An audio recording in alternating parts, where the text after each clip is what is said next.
ব্যাস, আশা করছি এই কটা বাঁশ দিয়ে খালের উপরে মাচা বেঁধে বাড়িটা অন্তত হয়ে যাবে। তারপর সেই বাড়িতে এসে আমি আর আমার গিন্নি দুজনে মিলে আয়েশ করে থাকবো। আরে কি ব্যাপার, হরিপদ পুরো এত বাঁশ কেটে এনেছে এখানে কেন? আমি যেটা ভেবেছিলাম সেটা করে ফেলছে না তো আবার? মালটা সব জানে, যাই যাই একবার গিয়ে দেখি। আরে ওই বুড়ো বাম, এখানে কি করছো? কি এত বাঁশ কেন?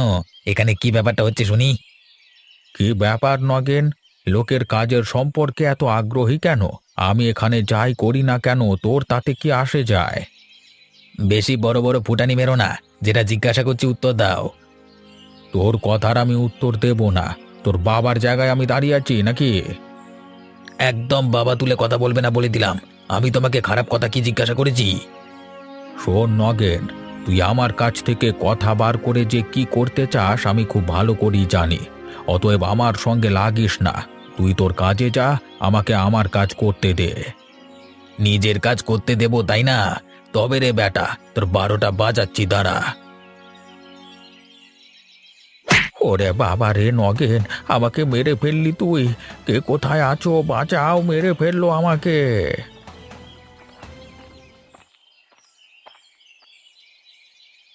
ওরে বাবা রে বাবা! সকালবেলায় বাড়ি থেকে বেরুতে বেরুতেই কাঁচার খেলাম রে। উফ, এখনো সারা দিনটা বাকি, সকালটাই খারাপ দিয়ে শুরু হলো আমার। আরে, আমার বাড়ির উঠানে এভাবে পচা টমেটো কে ফেলে দিয়ে গেল? গিন্নি কি সকালবেলায় আজকে উঠান ঝাড়ু দেয়নি নাকি? গিন্নি! আরে ও গিন্নি, ঘর থেকে বেরিয়ে এসো না। কি হলো কি? তুমি এত চিৎকার করছো কেন? আমি এই মাত্র আছাড় খেয়ে চিৎকার করে উঠলাম, তুমি শুনতে পাওনি? আমি অন্য খেয়ালে ছিলাম, হয়তো শুনতে পাইনি। এখন বলো কি হয়েছে? উঠানের দিকে তাকিয়ে দেখো এসব কি! এগুলো তো মনে হচ্ছে পচা টমেটো, কিন্তু এই পচা টমেটো কোথা থেকে এলো? সেই প্রশ্নই তো আমি তোমাকে করছি।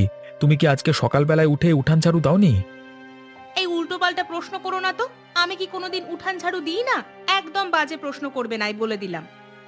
আরে তোমাকে তো জিজ্ঞাসা করছি আমি, তোমার রেগে যাওয়ার কি আছে? তাহলে যদি উঠান ঝাড়ু দিয়েই থাকবে, উঠানে এসব কি পড়ে? সেটা তো আমিও বুঝতে পারছি না। আমার মনে হয় আমার উঠান ঝাড়ু দেওয়ার পরে অন্য কেউ এসে এসব ছড়িয়ে ছিটিয়ে দিয়ে গেছে। বলো কি?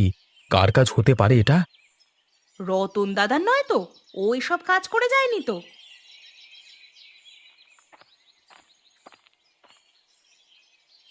উফ! ওরে বাবা, গিন্নি কোথায় গেলে? তাড়াতাড়ি বেরিয়ে এসো একবার। আমি মনে হচ্ছে এখানে অজ্ঞান হয়ে পড়ে যাব।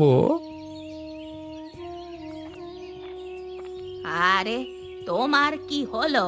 তোমার মাথায় রক্ত কেন? কোথাও পড়ে গিয়েছিলে নাকি? সবাই প্রশ্ন করে শুধু, আমাকে ধরে কোথায় ঘরে নিয়ে যাবে তা নয়। শুধু শুধু প্রশ্ন করো কেন তুমি? চলো, চলো ঘরে চলো। এবার বলো দেখি, কি হয়েছে তোমার? আমি খালের পাড়ে বাঁশ নিয়ে গেছিলাম আমাদের ঝাড় থেকে কেটে।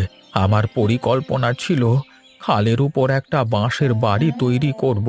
এখন বৃদ্ধ হয়েছি, তেমন তো কোনো কাজ করতে পারি না, তাই আর কি। তারপর? আমি সেখানে সব কাজ করছিলাম, এমন সময় নগেন এসে আমাকে বাধা দিল।